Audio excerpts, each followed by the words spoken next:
Dhumuni la kuwa na umoja wa vijana katika kanisa la Moravian. Kanisa la Moravian linaamini uhai wa kanisa ni vijana. Kwa hiyo hata ushirika wetu wa Kigamboni umekuwa na idara hii ya vijana. Lengo kuu ni kuunganisha vijana katika kumtumikia Mungu, kuabudu, kusifu na kuwafundisha vijana kukua kiroho na kimwili ili wawe na maadili mbele ya kanisa na jamii kwa ujumla. Na katika mwaka wetu wa huduma wa 2024-2025 tulikuwa na mipango kadhaa ambayo tuliona ni vema tuiweke mbele na kuitekeleza. Kwa katika mwaka huu idara ilipanga kutekeleza mipango ifuatayo. Kwanza ilikuwa ni kuimarisha eneo la wapiga vyombo wetu katika kanisa letu. Lakini eneo la pili ilikuwa ni kuanzisha mradi ili kuweza kuongeza kipato katika kanisa letu.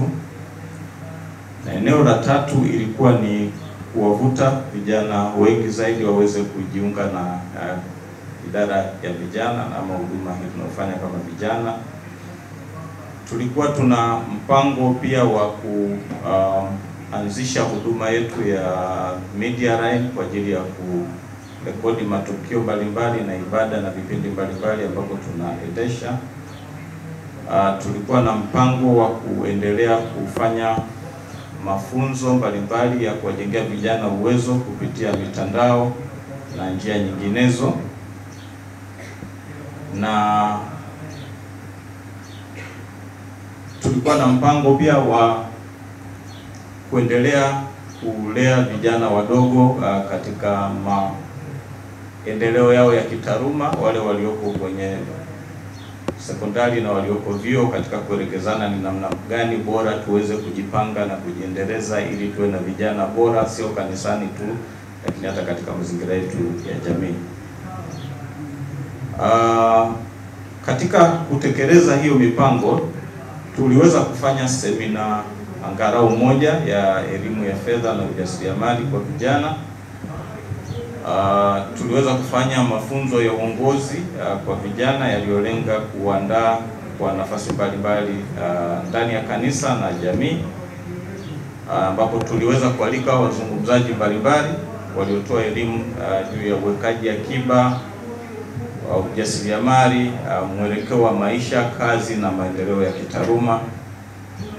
Tulifanya harambee ya uanzishwaji wa huduma ya habari na mawasiliano na tukaweza kuanza kwa kiwango chetu tulichoweza kuanza, na tuliendelea na vipindi vya maombi kila siku ya Alhamisi usiku ambao tunafanya kwa njia ya mtandao.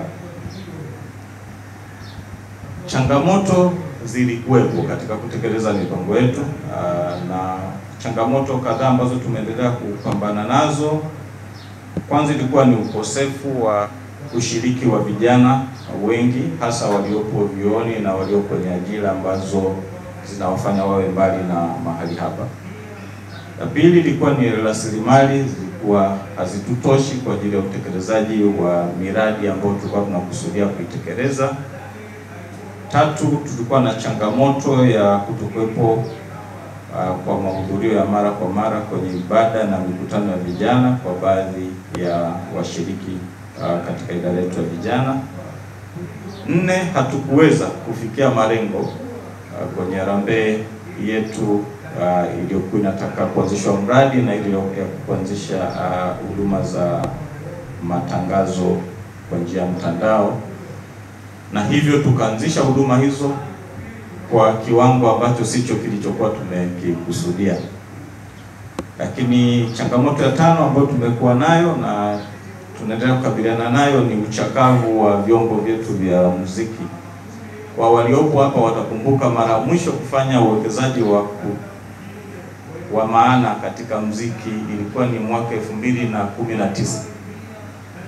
Kwa hivi vyombo tunavyotumia vina miaka karibia 6 kuelekea 7, na katika hali ya kawaida vyombo vikishaishi zaidi ya miaka 5 ni lazima uweze kufanya maboresho makubwa. Kwa hiyo ni mojawapo ya changamoto pia ambayo tumekuwa nayo, na utaona ubora wa sauti inayotoka kwenye vyombo hauko katika vile viwango ambavyo wengi tungependa.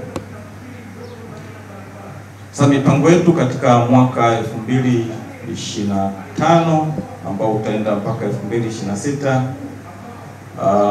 tumejipanga kutekeleza yafuatayo. Kwanza, kuimarisha imani na ushirikiano wa vijana kupitia vipindi vyetu mbalimbali tunavyofanya, lakini pamoja na kuendeleza vile vipindi ambavyo tunafanya ibada na maombi kwa njia ya mtandao.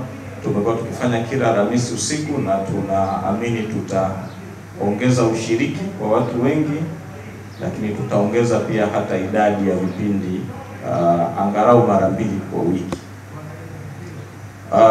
Tunapanga kuendeleza huduma ya media hii ambayo tumeanza kufanya, lakini tunataka kwenda kwenye eneo la multimedia services ili tuanze kutengeneza graphics, kutengeneza picha, kutengeneza matangazo ambayo sasa hivi hata wengine tunafanya lakini tunalipia huko kwingine. Unapata tangazo kwa ajili ya kutangaza ibada, lakini unataka ulipe 25,000, 30,000 huko mahali pengine. Kuprint cards za mialiko na vitu vingine ambavyo tunaamini tukiongeza wigo wa hii huduma ambayo tumeanza ya kuchukua matangazo, tutaweza kuwa na namna ya kupata kipato zaidi, lakini na namna ya kuajiri baadhi ya vijana hapa kanisani. Mafunzo na uwezeshaji ni eneo lingine ambalo tutaendelea kulitilia mkazo. Tutaendelea kuandaa mafunzo ya studies za maisha ama life skills ambayo tunaendelea kuzifanya kwenye mfumo ule ule ambao tumekuwa tukifanya toka mwaka jana, na kuendelea kujenga uwezo wa vijana katika maeneo ya uongozi na namna ya kuingia kwenye soko la ajira. Tunapanga pia kuendeleza zoezi la kuweka programu za kulea vijana walioko kwenye vyuo ambao tuliweka mwaka jana, lakini nafikiri kwa rasilimali na vipaumbele tulivyo navyo hatukuweza kuanza, lakini tunatarajia tunaubeba huo mpango na kuingia kwenye msimu huu ili tuweze kutekeleza pia. Huduma kwa jamii ni eneo lingine ambalo tunapanga kulifanya. Tumekuwa nalo kwenye website yetu ya vijana, tumeweka pale sehemu ya vipaumbele vyetu 6 na huduma kwa jamii ni sehemu ya kipaumbele. Hatujaweza bado kufanya kitu chochote ambacho kimeonekana kwa huu mwaka, lakini tunatarajia kwenye mwaka huu mwingine tutafanya hata kwa udogo, hata kwa kufanya usafi wa mazingira ya jamii kwa siku kadhaa ambazo tutapanga, kutoa misaada kwa wasiojiweza, lakini pia kujitolea damu kwenye benki ya damu na vitu kadhaa vya namna hiyo ambavyo vinapeleka ujumbe wa uhai wa kanisa, lakini ushiriki wetu katika jamii. Tunapanga pia kuongeza idadi ya vijana, hasa waimbaji ambao kwa sasa idadi yetu imekuwa ikienda chini na kupanda, lakini katika hili tuna msimamo mmoja thabiti kabisa kwamba tunatamani kufanya huduma iliyo bora na huduma inayoendana na mrengo ambao kanisa linataka tuende. Kwa hiyo hata kama tutabaki na vijana 10 tu, lakini ili mradi tunaelekea kwenye uelekeo sahihi, kwetu sisi halitatusumbua. Lakini kuwaleta watu wengi madhabahuni pa Mungu ndio jukumu letu la kwanza. Kwa hiyo hatutaweza kuridhika na hao wengi. Tutaendelea kufanya juhudi za kuwaleta watu madhabahuni na kuwaleta watu kwenye huduma hii tunaofanya, lakini tutahitaji kuendelea kufanya kazi kwa ubora ule ambao Mungu anatarajia tufanye madhabahuni pake. Eneo la 4 la mpango wetu ni kufanya kazi na ushirika, kwa sababu vyombo vya muziki ni vya ushirika, sio vya idara vijana. Kufanya kazi na ushirika ili kuweza kuona namna gani tutaboresha vifaa vyetu vya muziki katika mwaka huu ili kuweza kumwimbia Mungu katika ubora unaostahili. Hitimisho, Tunamshukuru Mungu sana kwa hatua zote ambazo tumeweza kupata na kuzifikia kwa mwaka huu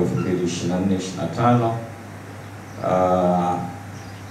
Tunasema Ebeneza, hata sasa Bwana ametusaidia.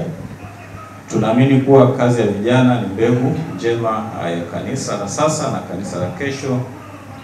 Tunaomba ushirikiano wa viongozi wa kanisa, wazazi, waumini wote katika kuunga mkono vijana wa ushirika huu kwa maombi, kwa ushauri na kwa rasilimali mbalimbali. Tunawashukuru sana kwa kuendelea kutunga mkono kila safari, kila mara tulipoweza kuwafikia kwa njia mbalimbali. Kwa kweli tumemwona Mungu akiwatumia katika kusupport huduma ambazo idara vijana inafanya. Tunaomba Mungu aendelee kuiongoza idara hii katika njia yake ya kweli na ya haki na ya uzima. Mungu awabariki sana.